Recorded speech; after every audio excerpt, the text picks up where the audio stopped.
ni kwa kundi Imana igira gutya igasiga nk'ikimenyetso. Uriya mwana bari umunyamugisha, haba hari Imana muteganyiriza byibura, avuga ngo hari ikintu runaka agomba kuzahagarara, hari umwanya muzahagararamo.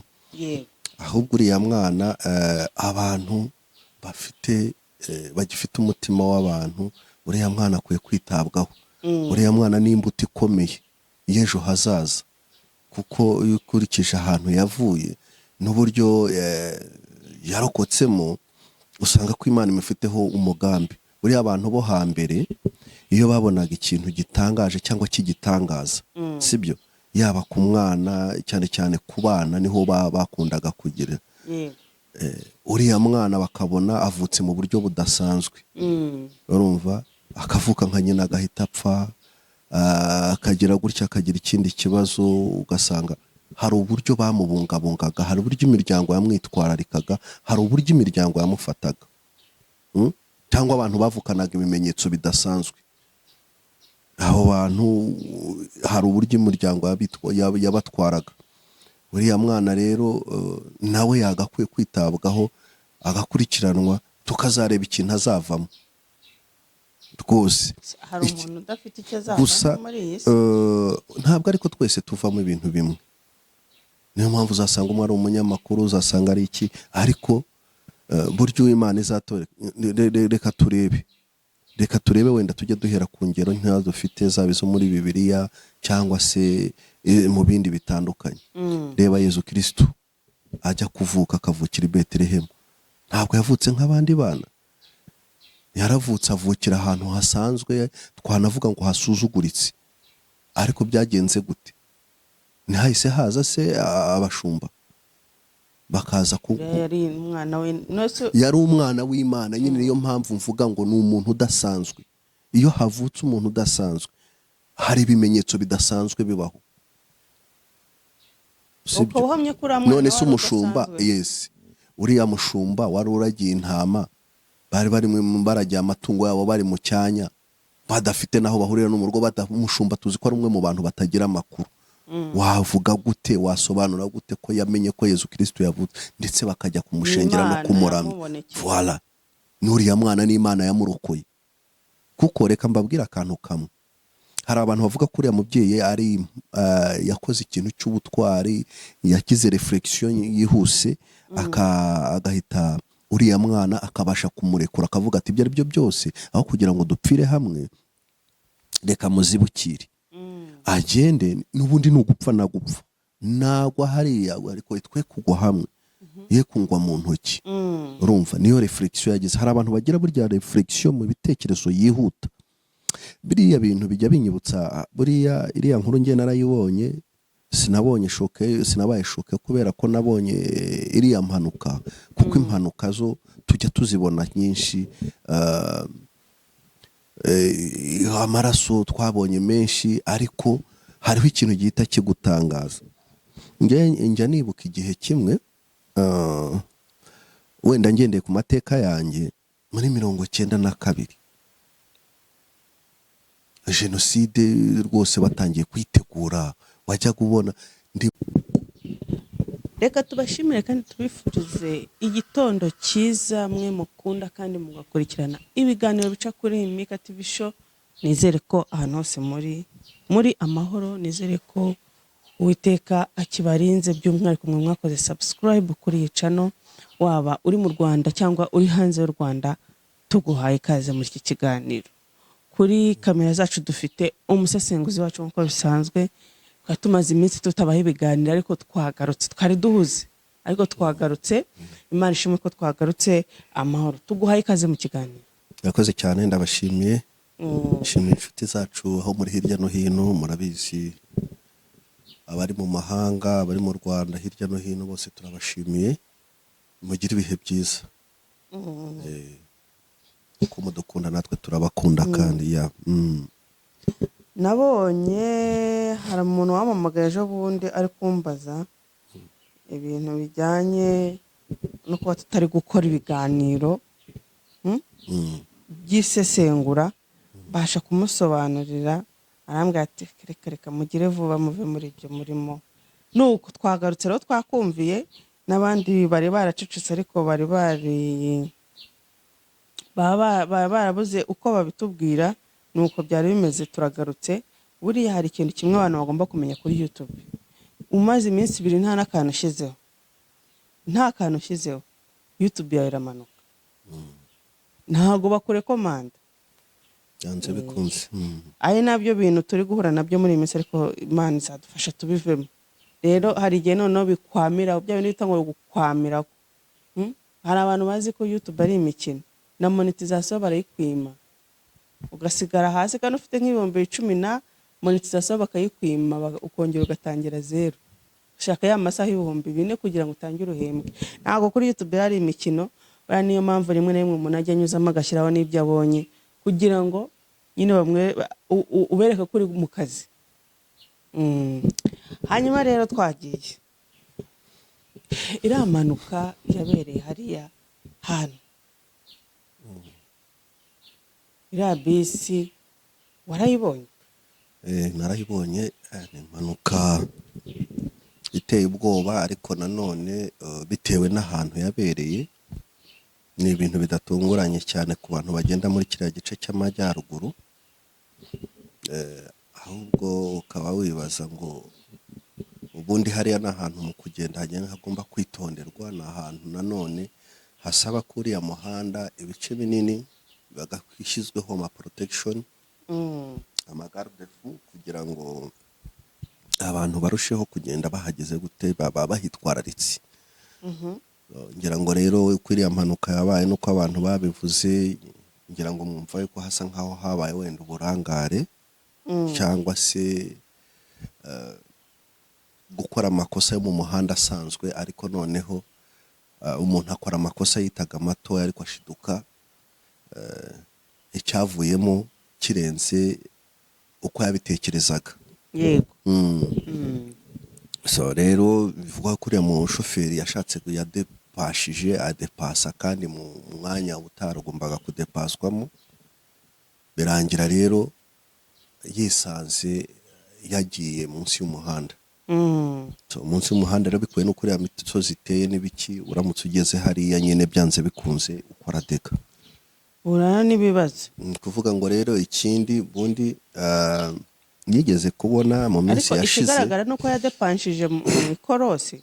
Yego nyine kandi nibyo biriya bintu ntibyemewe. Nibyo mvuga ngo yadepashijeho atagombaga kudepasa hatemewe. Kirazira kudepasa mu ikorosi. Iyo ugeze mu ikorosi ugabanya umuvuduko, umurongo udacagaguye, umuguzira kudepasa ahantu hari umurongo udacagaguye. Ibyo ni ibintu kuko ugiye kujya mu ikorosi barakuwoninga, yego, bagashyiraho icyapa kugiye kugera mu ikorosi, bashobora kukwereka ko ari rigufi cyangwa rirerire. Ibyo ni ibintu umuntu ugenda mu muhanda iyo utwaye ubundi uba vigila. So rero bari abashoferi akenshi batwara cyane cyane zino modoka zijya kure, ntabwo ibyo kenshi babikoraho. Abarwana n'igihe, avuga ati ngere vuba, ngende mfate indi turu ngaruke. Ibyo bintu rero Aurora rwose yari imaze iminsi isa nkaho, na polisi yari imaze iminsi isa nkaho akantu ko kuvuga ngo gerayo amahoro, ako ka campaign karakeneye ko kongera gusubirwaho, cyane cyane kubona mu mihanda bahashyizemo amabisi manini. Harimo harakora ziriya modoka nini kurusha, zitwara abantu benshi kurusha hambere. Icyo kintu rero polisi kongera kugira gute kitwararika. Ikindi nshobora kuba narabonye nka analize nakora kuri iriya mpanuka, nabonye umuntu wari uyitwaye, umushoferi n'umwana mutoya. Ni byiza yuko urubyiruko cyangwa se abantu batoya bakora imyuga, cyane cyane igisaba imbaraga, kuko biya gutwara bisaba imbaraga, kuko ni concentration, bisaba umuntu ugifite intege. Ariko abashinzwe amategeko y'umuhanda, abashinzwe ibinyabiziga mu mihanda, bakwiye kwegera bari abantu ba nyira amakampani, cyane cyane afite imodoka nini. Ngira ngo bakabereka, bakababwira hakwiye byibura abantu bakwiye gutwara ziriya modoka zitwara abagenzi benshi, bakwiye kuba byibura bari hejuru y'imyaka 35, hagati ya 35 na 50. Kuko uyu muntu akenshi umuntu uri muri iriya myaka ntabwo amaraso abakiruka cyane. Haba hari ibintu utangiye kwibwira mu mutwe wawe, utangiye projet ziba zitangiye guhinduka mu mutwe. haba hari ibintu muri wowe watangiye gusetinga, haba hari ibintu ubona bigucika utarageraho. Ibyo bintu rero bituma ugenda ugabanya akariro muri wowe, ndavuga indani. Ibyo gihe rero iyo wowe watangiye kumenya ubuzima icyo ari cyo no gusobanukirwa, maze kugira abana, maze kugira urugo, maze kugira proje utekerezaho uvuga uti ibi n'ibi n'ibi, ese nagenda nkagenda ntareza abana banjye, ese nasiga urugo rwanjye rwasigara rumeze gute, ibintu nk'ibyo ngibyo. Ibyo rero ni ukuvuga ngo iyo umuntu amatangiye gutekereza gutyo, ntabwo wafata umuntu w'imyaka 35 ngo umujyane mu gisirikare, kereka amage, kereka mu gihe cy'intambara abona nta yandi mahitamo. Kuki se batwara abana b'imyaka 21 kuzamura wenda kugera kuri 25? Ni ukubera ko uriya muntu fokasiye y'abantu icyo umubwiye n'icyo ngicyo, ahubwo abakubwira ati gira vuba vuba tugende, gira vuba vuba dukora akazi. Urumva agakoresha imbaraga ariko ntabwo akoresha ubwonko cyane. Yego. Niyo mpamvu ushobora gusanga nko mu gisirikare aba ofisiye superieri baba ari abantu bashesha akanguhe, bamaze kugera mu myaka nanone 40 kuzamura, ariko usanga batoya bano bo ku nzego zo hasi, usanga bakiri muri iyo myaka yo hasi, kuko haba hagomba kugira ubundi ubatekerereza. Ese aho tugiye ni hehe? Ko tugiye se ku intambara isaba iki?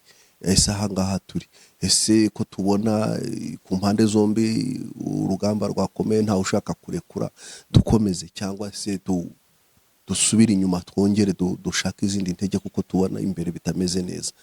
Ariko umusore avuga ati reka dukubite tugende.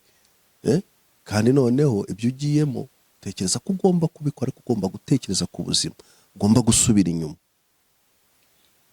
Nibyo rero aba bantu b'abashoferi bakwiye, abashinzwe amategeko y'imihanda bakwiye kwegera ba nyiri amakampani mu rwego rwa selection, bakabaha amakondisiyo kubw'inyungu z'abanyarwanda.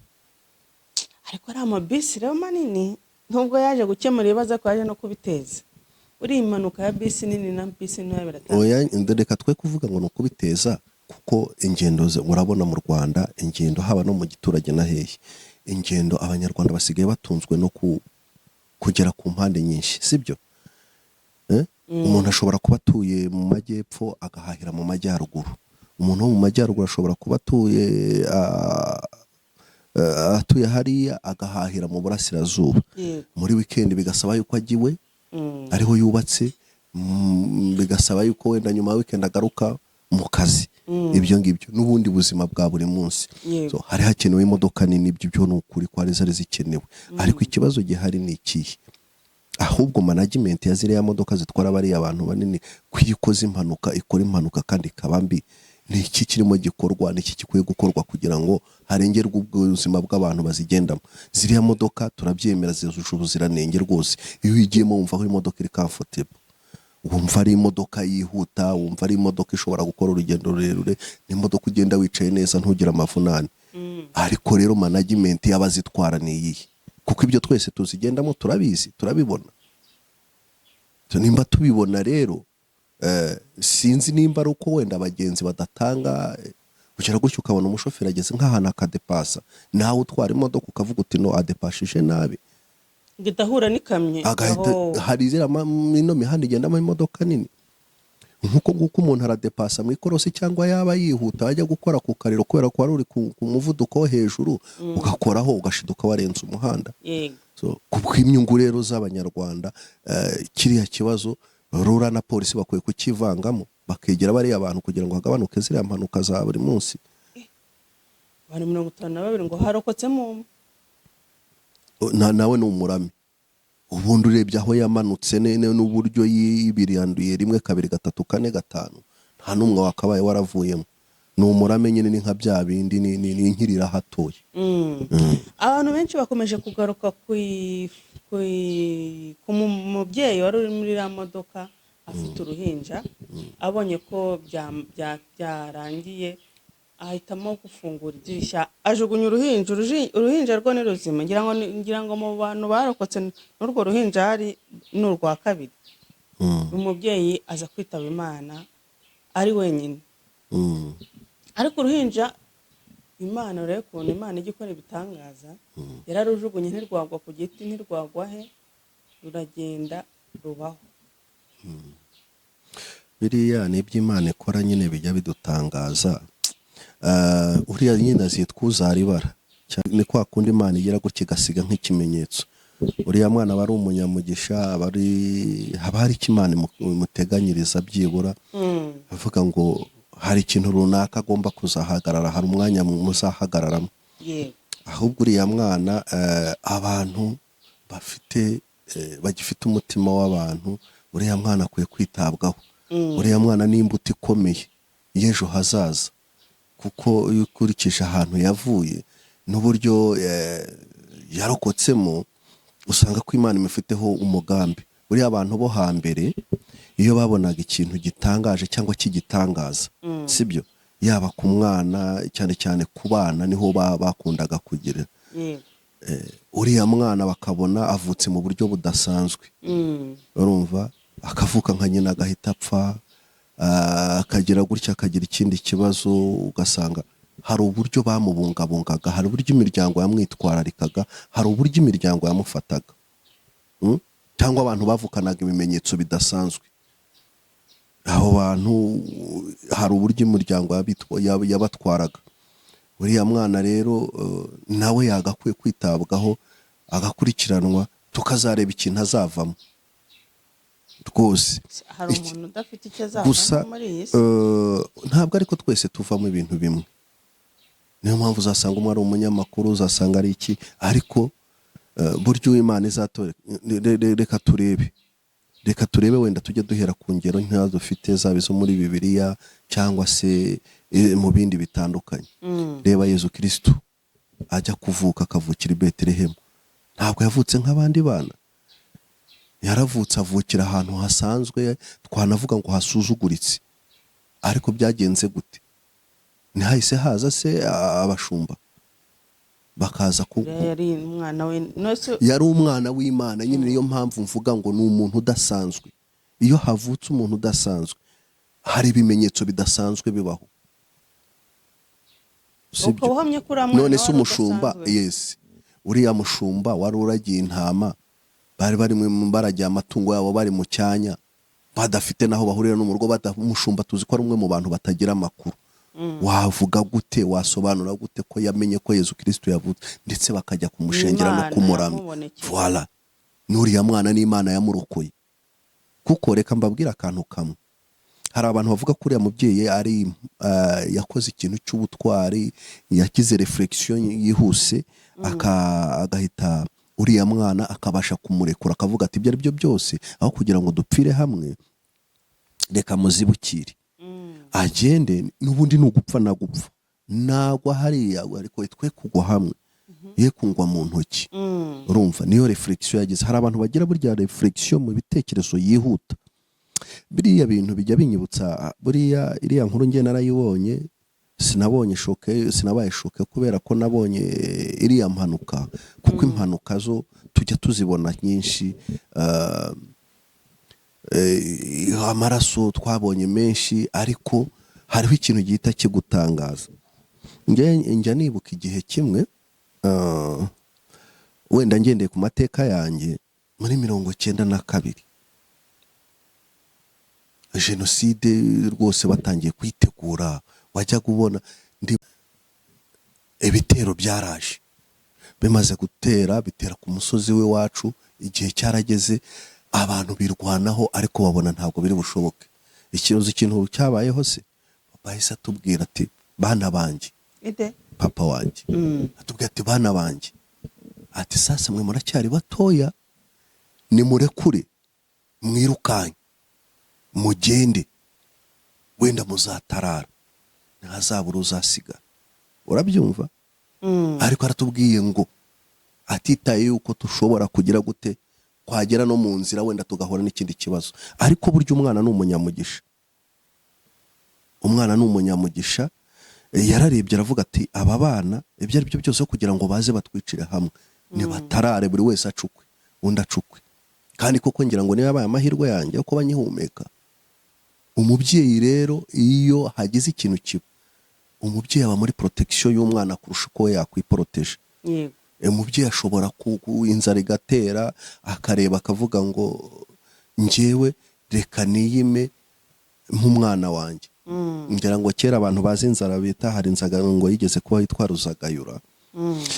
Umubyeyi baragiraga gutya inzara igatera ngo izuba imvura ikagwa, imyaka yatangira ko kugera igihe cyo kuba yatangira wenda ari ibishyimbo bitangiye kuba uruyange bitangiye kuba imiteja, izuba rikava ya myaka igapfa, yamara gupfa hakongera hakagira gute, imvura ikongera ikagwa.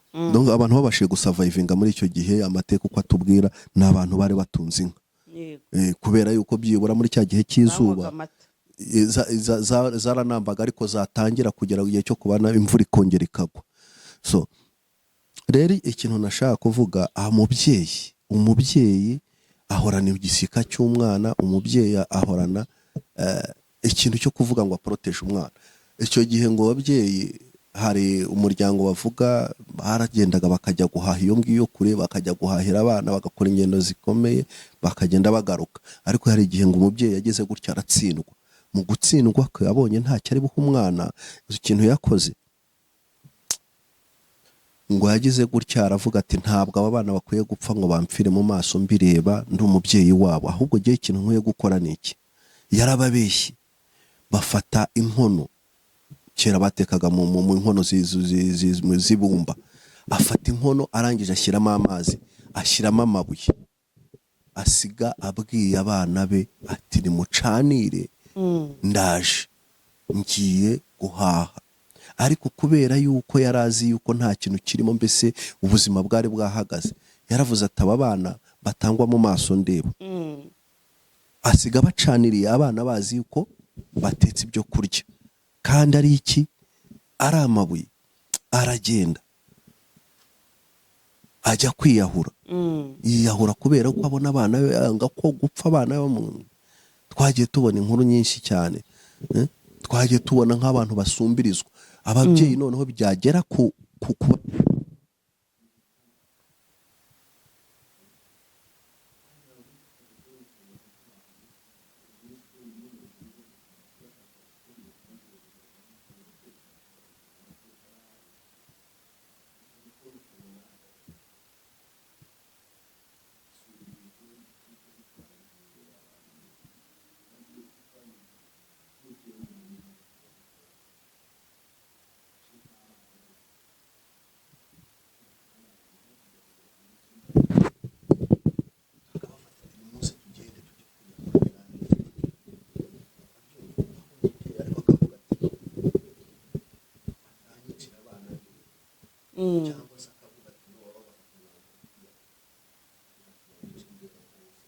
ariko umwanzuro wo kwiyahura n'uwakigwari.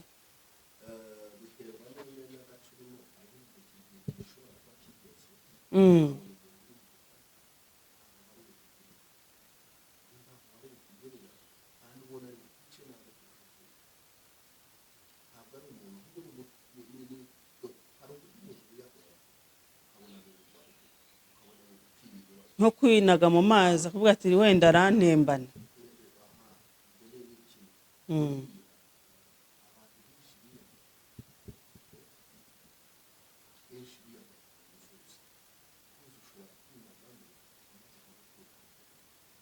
hari n'abo zagiye zijugunya. buriya ngo niyo wiyoroheje ntugire ubwoba ngo ntabwo wajya hasi.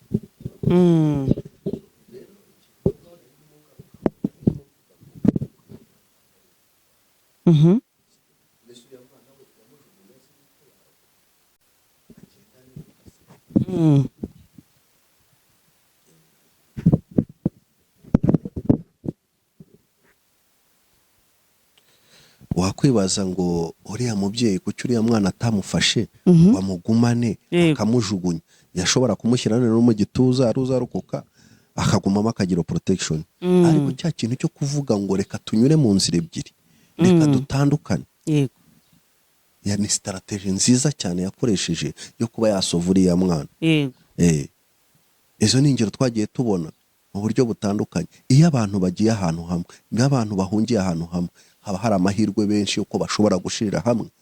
Ariko iyo abantu banyuze mu nzira zitandukanye, ntashobora kubura mu munyamahirwe. yego Akaba ya escapinga icyo kibazo cyari gihari. Ni ukuvuga ngo rero icyo bavugaga ngo biriya nkawe yamufashe nkawe kumujugunya nawe yagenda akikubita ku ibuye se, ariko yaravugaga ati reka niyo yapfa agapfa ngerageje kumurokora. Igihe cyose rero umubyeyi aba muri protection y'umwana, cyane cyane ababyeyi b'abamama. Ababyeyi b'abamama rwose bakunda gukora ibyo bintu, ugasanga nk'umuntu habayeho gushya, umuntu agahagarara mu nzu akaba yafata uruhinja akarujugunya, avuga ati aho kugira ngo ahicwe n'umuriro biratandukanye, ashobora kugenda agakomereka cyangwa akavunika akaboko, akaba yagira gute yavurwa agakira, ariko umuriro uramutse ugutwitse ntabwo wasigara. yego no kuvuga ikiri cyo kuvuga ngo kwiyahura n'ubugwari. Kwiyahura n'ubugwari biterwa n'impamvu ibiri inyuma.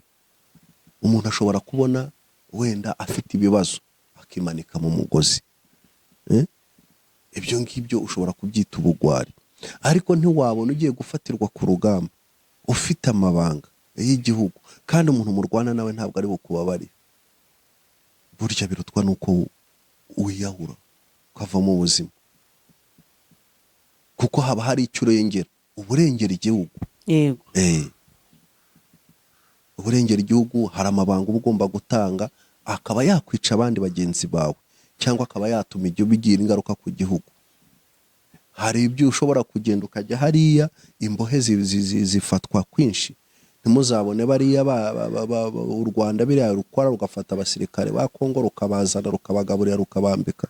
Hari ibihugu bitakina bagufashe ku rugamba. Biriya ni impano abanyarwanda bifitiye, ni ubumuntu bifitemo. Ntabwo wavuga ngo iki ko amahanga atabidushimira. Ntabwo ukora ikintu cyiza ngo ushimwe n'abantu, sibyo? Kuki u Rwanda ruzengurutswe n'abanzi se? Murebe guhera imyaka tumaze tuzengurutswe n'abanzi, turwana ntambara zitarangira. Kuki batarabasha u Rwanda kurwinjiramo, cyangwa barwinjiyemo ko bagerageje ko batigeze bibahira? Ni ukubera iki? Ni ukurwanirira ukuri, ni ukugaragaza ukuri. None se bariya abazungu bamanutse hari Igisenyi ejo bundi, ubu ngubu aho bari iwabo baratanga nk'uruki, baravuga iki? Rero nta hantu biba. Ufata umuntu wakurwanyaga, barase ko bari gushaka amafaranga, bashakaga amafaranga, ariko kuri uriya munota, ririya segonda twababonye bamanuka Igisenyi, babonaga ukuntu Uwiringoma bavugaga bagiraga batya. Njye ziriya nkuru z'intambara natinye kuzivugaho no kuzikoraho, kuko hari ahantu zingarura, hari ibintu zingaruramo numva ntabasha gukurura neza. Ni ukuvuga ngo abari hahandi yumva yuko ubuzima noneho baragufashe nk'imbohe, baraje baragutambukije neza cyane, nta kintu cyawunyazwe, urongeye usubiye iwanyu uri muzima. Ntabwo bibaho biriya. Tena noneho wafashwe n'inyeshyamba, nuko baraguteka mu mavuta cyangwa bakakotsa. Ntabwo mwabonye se umumajoro bishigoma barangiza bakamwotsa abakongomani? Ni ibintu biba biteye ubwoba. ariko biriya bintu bikozwe n'abakongomani bose ni bamwe. Umwicanyi wese ni umwe, yaba mu FDLR yaba iki. Icyo tuzi cyo ni uko bitari muri karica y'abakongomani kwica abantu no gutocaringa kuri uriya rwego. Kwica umuntu ukanamurya, hari indi message ubutanga. Biriya ni ibintu byakozwe muri jenoside. Niyo mpamvu niyo abantu bajya aho ngaho bakavuga, ugasanga barazana ibintu nka biriya, baba bavuga bari ku ma YouTube baravuga ibyo bashatse. Ibyo iyo aba bari bazi ibyo tuzi, iyo aba bari batuzi, cyangwa se tukagira urubuga tukajya tugira nk'ahantu twicarana amaso ku yandi, ngo umubaze ugire nk'ibibazo bimwe na bimwe mu. Ariko ntekereza ko batabizi, ahubwo ni ukubyirengagiza cyangwa n'ipfuno. barabyirengagiza. Umuntu jenoside yabaye afite imyaka 20, urumva ibyo avuga atabizi. kwica umuntu warangiza ugashinyagurira n'umurambo. Tekereza kwica umuntu warangiza yapfuye ukaza ugakubita umurambo. Ese kuri uwo muntu kuri we hari icyo biba bigize? We yapfuye yarangiye, ariko kuza ugakubita umurambo ni ugusobanuro cy'ubundi bugome, ni igisobanuro cy'uko n'ibyo wakoze wumva bidahagije. Kwica umuntu ukamurya ni urwango rwa rundi ruri no mu musoko, urumva? Hanyuma warangiza ukaza gukina hano uvuga ngo ibiki n'ibiki, ukaza kuvuga ngo FDLR n'ibindi. Ahubwo ntabwo u Rwanda rwakabaye rubafata ngo rubagarure mu gihugu, rwongere rubigishe, rubasubize mu buzima busanzwe. Nabo bakabafashe bakabakorera nk'ibyo bakorera abandi. Hariho ibintu ubona twebwe tubonesha amaso ukavuga ngo no, ntabwo abantu bitwa inkotanyi ntabwo ari abantu. Yego. Ntabwo ari abantu. Donc bafite indi maje itari y'abantu gembo mbibonamo. Urafata umuntu w'umwaka umaze mu ishyamba imyaka 30, umurwanya nta munsi utamubwiye ngo taha vaye mu mahoro. Arabizi ko afite abana mu gihugu, arabizi ko afitemo bene wabo, araresiste. Buri munsi yo resistance ye niko yica abantu, niko amena amaraso, niko yongera rikirita abana batoya abazana mu gisirikare, nabo baza bakica. Hari igihe muri uru Rwanda hatigeze ku mipaka yarwo hapfa abantu guhera muri 1994. Warangiza ku myaka nyuma y'imyaka 30 ukamufata ukamugarura mu gihugu ukamuha. Ni ibintu biba bitangaje, ni ibintu biba bisekeje. Ejo bundi murabyumva, nimwitegure muri iki cyumweru cyangwa 2 bagiye kurekura abantu b'abajenosideri bakoze jenoside nanone ikindi cyiciro. Urabyibaza bagiye kuza nabo barekuye mbere mwabibonye ejo bundi, bakongera bakabarekura.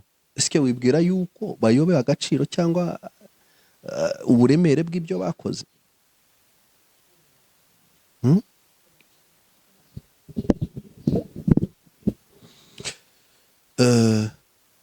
Ngira ngo rero urumva yuko kwitanga, kwihangana, kugira ngo bifite ahantu biba bikomoka. Kwirwana no kugira ngo urokore umuntu ni ubutwari, ni igikorwa kiba kiri ku rundi rwego. Ntabwo ngo bikorwa burya n'umuntu ufite uciriritse, ni umunyembaraga. Kubabarira, kwitanga, kurokora ni ibintu bigene umwihariko w'abanyembaraga. Yego, reka tugushimire kubwo umwanya waduhaye ukabasha kwitanga tugakora ikiganiro cyiza kandi kirimo ubwenge n'ubusesenguzi. Nizere ko buri muntu wese ari bukuremo ibye kandi bimugirira akamaro. Turabakunda cyane mwe mwakoze subscribe kuri Mika TV Show. Niba utarakora subscribe ikore, twibanire umunsi ku munsi. Ciao ciao.